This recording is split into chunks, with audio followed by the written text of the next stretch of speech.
America's one and only Jewish Moments in the Morning radio program, heard on listeners-sponsored digital radio.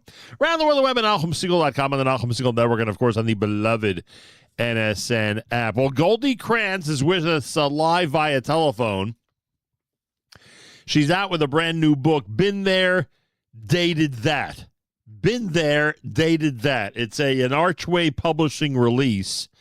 And before I bring her on the air, I rarely do this where I'll read an entire description that's on a book cover. But I think in this case, it's really worthwhile. So you get a perspective about what's going on. Goldy Krantz is an Orthodox Jewish woman who's an LMSW, a newspaper columnist, a public speaker, a wife and mother, most importantly. And here's what it says. It says, peek into the world of Orthodox Jewish dating. Goldy Krantz's weekly dating column isn't like your grandmother's advice column. Goldy writes about the highs and lows of blind shidduch dating in the Orthodox dating world. She publishes letters from readers that need to vent their frustrations about the dating system or need advice about a specific dating issue they're having. Goldy writes and responds like a good friend would. She tells it like it is. She was set up on dates for over a decade just to find her husband had been in plain sight most of the time. She thought she'd seen and experienced it all until she read some of the emails she received. As you read through a collection of her articles and how she connects with readers, you'll come to understand that it doesn't matter what age, religion, or ethnicity you are. We all share the common bond of bad dates.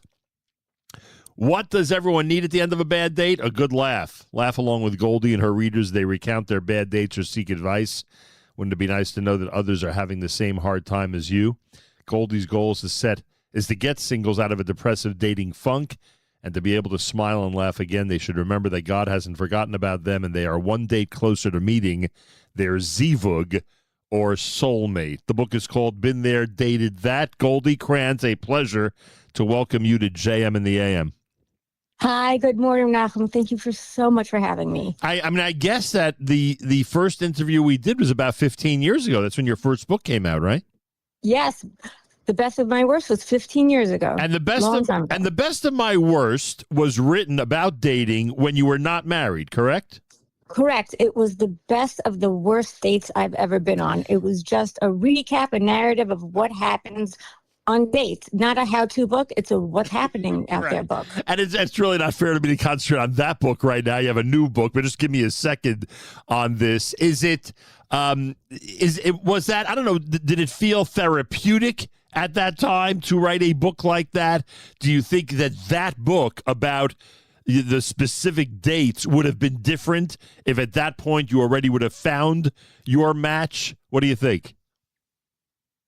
I always find writing therapeutic, so I think it was therapeutic. Even if I had been married at that time, I would have felt the same way because there's so many people out there that are on the same journey, and we've all been there, but there were so many books saying what to do in a shidduch date or how to approach a shidduch date or what to say. There was nothing out there about what happens on a shidduch date. Right. And this was just telling everyone we're all in the same boat. We're all the same. Right. Interesting.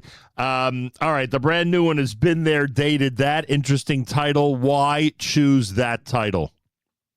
Because I was in the shidduch, I would say, game for 195 men for 12 years. I dated 195 men. Maybe a third of them I should not have gone out with. But my parents and I always had the thought of, why not try it? Right. Who knows what could happen?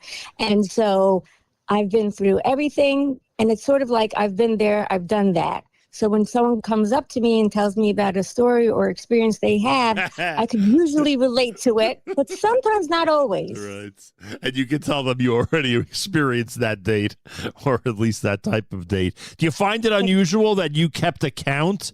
And I'm assuming some type of list? That's not common, right? Most people do not do that.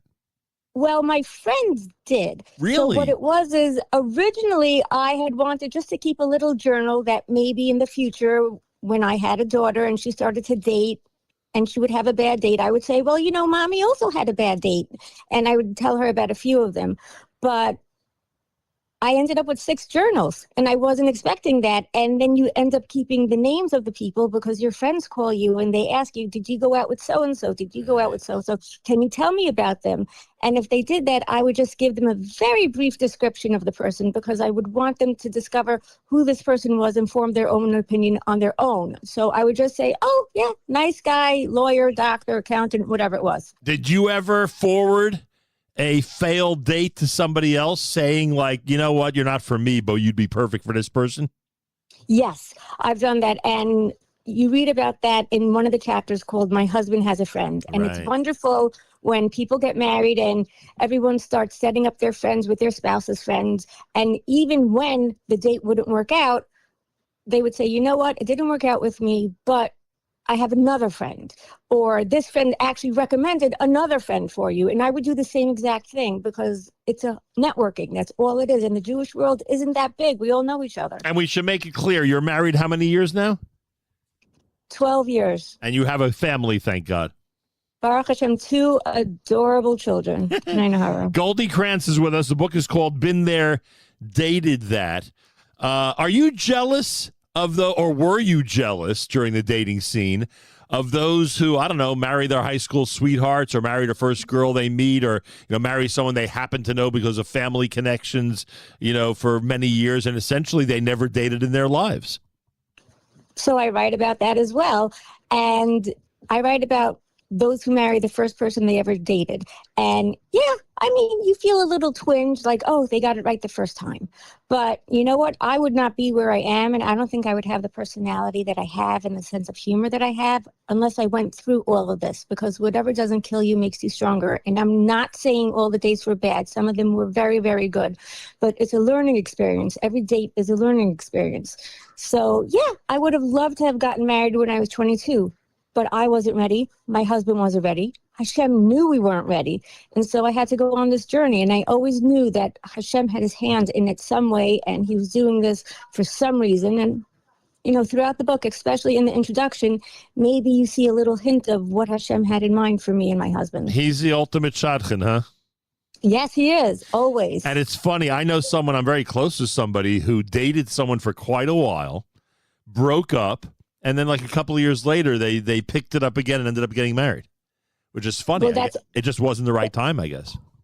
I know a couple of people like that, and that happened to my husband and myself. We only went out once, and then the readers will read what happened in between. And then boom, as soon as my husband got in touch with me months later, something happened and it brought us even closer together. So the first time around was not meant to be. And you point out that he was in your life, or he was in plain sight, you say. He was in plain sight for quite a length of time during a time when you weren't considering dating him or redating him, right? Exactly. We were working for the same organization. It was a Hasidic organization. We were kept very separate. Men and women did not mix and mingle. I was always Miss Krantz and he was always Mr. Krantz. And he came in, he did whatever he had to do, his work, and then he left. And then one time there was a Shabbos Nachum Shabbaton that we were both on together, and I got to know him as who he is, not Mr. Krantz. And I ended up liking who he was. And when we finally did get engaged, everyone said, you're engaged, you're marrying Mr. Krantz? Like he's old business. And I said, no, I'm marrying Josh. Josh is fun. Josh has a personality. Right. So everyone was just so surprised because he was sitting there and nobody knew this other side of him until I went on Shabbos Nachum and I saw it. And what was your attitude toward single Shabbatonim early on? And what is your attitude toward single Shabbatonim today? They're necessary evil. They're necessary because unfortunately there's no place where you have eligible, single, ready to marry men and women where they can go someplace and mingle and get to know each other, because all through yeshiva we're told, stay away, stay away, stay away.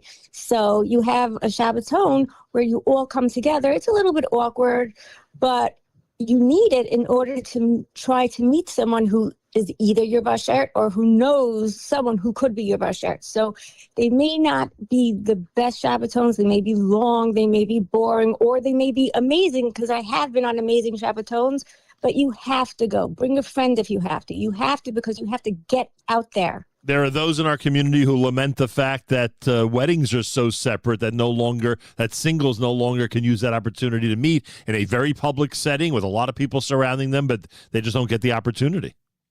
Well, funny enough, there are some weddings where there are some shadchanim where they use that opportunity to tell the singles after the chuppah, come to this room. Oh, wow. We're here. And you're dressed at your best, and he's dressed at his best, right. And we can make introductions. And then they even say, go for a walk, take half an hour walk before the chassan and kala come in, get to know each other. So now that is starting, and I think it's a wonderful idea. Goldy Krantz is with us. The brand new book is entitled Been There, Dated That. When did the column start? How many years ago did you start doing a regular column?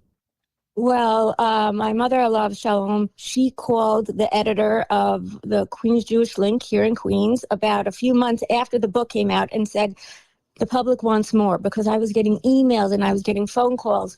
And so she said, you need to start a dating column. So I've been writing the dating column for close to 12 years, longer than I've been married. And it's endless? Like there's just so many stories and so many different angles to all this? Well, many of the emails are the same, and many times people come up to me at speaking engagements. They have the same sort of story, right? But there's always that one question or that one story that stands out, and it's totally unbelievable. And yes, I do have to do some research to make sure I'm not being pranked, right. But you do have those stories that are like, oh my gosh, wow, and people can relate to it, and even married couples can relate and reminisce.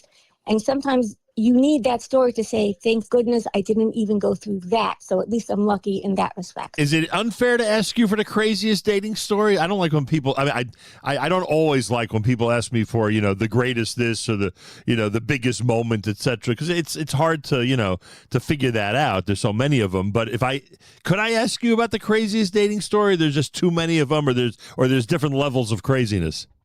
Do you want from the book or do you want from my life? Either one. What do you get? You're the expert. Give me something really insane to believe. Okay, so there's one chapter in the book where you have a woman and she's dated off and on the same fellow, and she convinces herself that the next time we get together, the next time he comes back, she's going to say, I love you. I don't want to break up with you again. We'll make this work. We'll work it out, whatever it has to do. But she finds out that while it's been off, he moved on because he couldn't take the off and on. Right. And he dated someone else, and he got engaged. And now she is just devastated, and she wants to not confront him, but talk to him face to face to tell him, I really love you, and give this a second chance, because she is sure he will choose her and dump his collar. And I tell her, pump the brakes, stop the brakes. Her mother said, stop the brakes. Her friend said, do not make this call. She is so sure of herself that he will choose her. And I said, you're going to devastate people. You're going to ruin people's lives. Right. This Kala who has nothing to do with you, you're bringing her into your drama. And I have no idea how that ended up, because I even wrote at the end of my response, which was published, please let me know what you do end up doing. So I have no idea if she ended up calling this fellow because she wanted to meet him face to face so he wouldn't hang up, or if she never did it. And I'm curious myself. Wow. There are a lot of people. I mean, again, there are people that I know that have such regrets that they decided one way and not the other, that they, did what she just did, essentially allowed the guy to move on and, Right, but that's also a lesson. Do not wait for someone else to do what you want to do. But I doubt these people did it after the person got engaged. She has to, yes, fight for what you want, but listen to that little voice that says maybe it's time to stop. You have a story in the book about the woman who went out to the really fancy restaurant with her first date, right? Remember this one? Yes. And I don't know, he sort of like took offense that she wasn't enjoying the meal, or, that she had gotten full much earlier than he expected. Yes, she basically used him because she wanted to binge watch a television show the next night, and she wanted dinner. She wasn't having a good time on the date, and she knew that right from the beginning. Right? So she said she might as well save the food. Exactly. She said, I'm going to eat it tomorrow when I binge watch. And slowly but surely, the fellow caught on to what he was doing, and when it was time to order dessert, he said, no, you're full, and you would probably end up packing up half of it. Right. Right. If we shared dessert, you'd end up packing up your half, right? Yes. All right. So not a good dating strategy, according to Goldy Krantz? Not the best. Eat as much as you want to, but eat it in the restaurant. What do you? How many stories have you heard over the years about people who just don't call people back? Who just, like they just leave the relationship hanging, so to speak? Well, I joke with my husband that I might be dating 3 other people because I never heard back from him. And one of them is in the book. One of them is there because his mother never got back to the shadchan, a 45-year-old mother. His mother never got. So I could be dating other people. I'm not sure. How many of your dates, what was it, 195 you said? Yes. What percentage do you think was professional shadchanim, and what percentage was, hey, Goldie, I'm a friend of yours, or I'm a cousin of yours, and I think you should date this guy? I would say maybe a third of them were professional shadchanim, and the rest of them were neighbors or people in shul or someone that maybe stood next to my mother on the line in grocery. Is there a healthy balance, or it doesn't matter where the shidduch comes from? I don't think it matters where it comes from, because look at my own story. Right. Look how that ended up. And it didn't come from anyone except Hashem. And you have people with crazy stories, but it works. Hashem knows what he's doing. Were you having this much fun when you were in the process, or you only are able to reflect and have fun with this whole topic? Oh, I love dating. I think I'm one of the few people. Yes, I did get burnt out a couple of times, but I love meeting new people, going new places, getting to know people. And then even if I know I'm on a bad date, I know it's a bad date that's going to make the column, or it's going to make another book, or whatever it is. Right. So I was always enjoying myself. Goldy Krantz is with us. The book is called Been There, Dated That. We said it's an Archway Publishing release. What are the easiest ways to get the book? Amazon, just search Been There, Dated That, or go to archwaypublishing.com and search Been There, Dated That. You can also find me on Instagram at Goldy Krantz _author, GOLDYKRANTZ _author. And I'm on Facebook, just Goldy Krantz. And people use all those platforms to tell you stories and to be in touch and seek advice? Yes, and if you want to send me an email, which is where I take from the book, I take the articles from Dating Today, you can email me at bestofmyworst@hotmail.com. That was my first book. That's where it all got started. I still have that email address. So that's where I take the emails from. I get a dozen, maybe 2 dozen letters a week. You talk in the book about lists and people thinking they know what they want, etc., in terms of a match, in terms of husband or wife.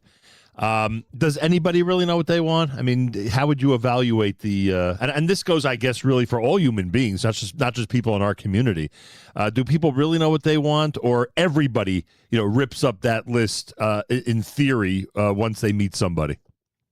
I think everyone should rip up that list. You should have an idea of what you're looking for, but then you're not dating a piece of paper. Like I said many times, I wasn't looking for my husband, but here my husband was, and I liked my husband. I might not have liked him on paper. I probably would have said no to him on paper, but because I knew him beforehand, I said, hey, what am I doing? Right. And it just felt comfortable. It just felt nice. So everyone should have some idea of what they want, but then really look at the person that they're dating. Look at the person across the table. I once had someone who gave me a very, very specific list, and I delivered. And he said, you know what? I don't like her hair. Excuse me? First of all, she's going to cover her hair. And second of all, the hair's never going to change. You can't love this person because you don't like their hair that's in a Facebook picture from 5 years ago. Literally, I delivered on a silver platter. He didn't know what he wanted. And that's what the chapter's called. Do you even know what you want? But everyone should look at the person. Do you find, you mentioned earlier about the percentage of, professional shadchan you went through, but you also mentioned your mother being involved, which I get. I mean, parents are very often involved in this whole process. They want to see their kids get married. But do you sometimes find that the more, not the merrier? In other words, the more people involved in the whole decision process and the whole, conversation about moving forward, it's often not great. Yes, the more people involved, the more cooks in the kitchen. There you have more fights, and it's very funny that you mentioned that, because last week I did publish an article that was, is it tznius or is it unsneous, or is it immature? When you have a 35 or 40-year-old man having his mother call the shadchan or call the girl or even call a doctor to ask questions if this girl is healthy enough to have children. No, I think if you're old enough, you're living on your own, you're working, you're making decisions about your life, decisions affecting other people, and you're dating, you should take your dating life in your own hands, be mature, call a shadchan. And if you think a question is not sneeze or is immature to ask, don't ask it. You'll find it out on the date, maybe not the first date, but the fourth or the fifth or the sixth. Less people involved, the better, because the mothers might be looking for their perfect daughter-in-law, which is not the son's perfect wife. Yeah, well, don't they say that the boy's mother is the one who usually ruins the shidduch, right? Isn't that yes. Right? Yes. Yeah. Sometimes, unfortunately, they mean well though. They do, but unfortunately. Yeah. Consider that, folks. Let me keep that out there for a minute for those who are on the scene and are wondering who might be unintentionally sabotaging the process. Not to condemn all future mother-in-laws, but you get my point. What about the other list? What do you say to somebody who finds out that their date's mother uses plastic tablecloths? What do you think of that list? I don't think anything's wrong with that. Really? I think it's fine. Do you know I use plastic tablecloth? No, I'm saying the opposite, where that becomes a shidduch question. Oh, that is horrible. And my mother, again, Alav Shalom, she used to always say, we have off-white tablecloth to match the bone china and the baccarat glasses. You know, because you don't have a white tablecloth. Chas v'shalom, you don't take Shabbos seriously. You eat meatballs on Shabbos. That's a during the week type of food. Excuse me, my grandmother only made meatballs for Shabbos and Yontif. They were her special meatballs. All of this is narishkeit. We're doing this to ourselves. Are you wearing laced-up shoes or slip-on shoes? Because if you're wearing slip-on shoes, you could wake up, slip right into them, run to shul. Shabbos, you're right there. Oh, that's funny. I've heard ridiculous. I've heard that as a sign of laziness. That's so funny. No, this is rizos because you're running to shul. Oh, so is that either way. See, it doesn't matter. It does not matter. Well, what can I say? I mean, and by the way, I don't know if you've ever published this, but just those questions would be an amazing article. Just those questions. You God knows how many reactions you'd get from people in terms of the crazy things that have been asked. I mean, I know when people call me to find out about someone's family or someone, for a shidduch, etc., I have no patience for those questions. And some of them are really, how does he spend his day? I don't know. Mm-hmm. I don't accompany him through his day. I can't tell you. You know what I'm saying? Yes. Well, throughout the book, there are moments where I believe it's in the quotable quote chapters, where somebody said, I asked your 10th grade biology teacher about you, and he said, you were fun, but he thought that you'd end up in jail sleeping it off one night. Something like that. Someone's calling teachers and someone's calling neighbors. And if your teacher doesn't remember you, well, then you're not worth remembering. So are you worth a date? And people do that. And you're dealing with a 25, a 35, a 45-year-old, not a 10-year-old. People have changed in those years. So don't do that. And we don't even know if it was true back then, frankly. Correct. And my doctor told me that mothers call to ask, is this girl healthy? Do you treat this girl? And he says, let your son ask the girl on the date, not the first date, but ask the second date. HIPAA laws include shidduchim, okay? You don't get to bypass that. You don't get to call the doctor and ask about the health of a girl. Do not do that. Until this conversation, I don't think I ever heard of that. I don't think I ever heard of that. Is that someone calling a doctor? When I was pregnant. I was sitting there and my OB walked in and he knew that I wrote articles and he said, I just got a phone call, and he told me. Wow. Goldy Krantz is on the phone. So a book is entitled Been There, Dated That. It's on Amazon and on the Archway Publishing website. Been There, Dated That. What do you say to people? Because you have a chapter on this. You have more than one chapter actually on this. What do you say to people who say, I don't date desperate people? And what do they mean when they say that someone is desperate? Like, how do they even get that vibe that someone is desperate and therefore they're undateable? I think it's just because of society today. When you look at an older single, what is an older single? A 30-year-old, a 35-year-old? They must be desperate. They probably went out so many times that they'll grab anything. And excuse me, we're all in the same boat. If you're 35 and he's 35, you're in the same boat. You're not desperate. Everyone wants to get married, some more than others, but I would never put anyone as desperate, because that's almost as if you're saying we're scraping the bottom of the barrel. And there are so many wonderful singles out there. You just have to find them. Yeah. Do you consider yourself a professional shadchan? I don't even know. I'm not talking about paid or not. I'm saying, are you involved in the process? Are you somebody who sets people up constantly or not? So I write in the book that I am not a shadchan, and it's because of the chapter of, do you even know what you want? It's because I delivered on a silver platter, and the fellow said, no, I don't like her hair. So if I happen to hear of a single and it reminds me of somebody that I know, 100% I will try it. And I honor everyone's answer if they say no, if it's for a concrete reason, not that they don't like her hairdo. But usually I try not to get involved because it's very time consuming, and I do have my family and I am working and I have responsibilities. But if I do hear of that one person that reminds me of a friend or a cousin, I will work at it. Yeah, I hear that. In general, there's a lot of overthinking out there, right? A lot Yes, of. I overthought my first date with my husband. That's why I called it quits. After the very first date, I said, no, that's it. Called it quits. And it was over for a while. Yes, it was. Until you rediscovered each other. Pretty amazing. And what do you think? My husband made the move, yes. And I mean, is this the same? Is ghosting, because you have a thing on ghosting, is it basically the same as what I said earlier when someone doesn't Yes. return a call, or is there more than that? I have heard stories where girls and guys, or I should say men and women, because girls and boys do not date, but men and women, they're in a restaurant and they're kept waiting for an hour or two, and they realize that whoever it is isn't coming, and they call the shadchan, and the shadchan said, well, they came to the restaurant and they didn't like what they saw. Or I have a chapter where somebody was talking with someone they met on a shidduch website, and they were talking and they had made up to meet at this date, and he couldn't make it then, and then they made up to make it that date, and then all of a sudden she never heard from him.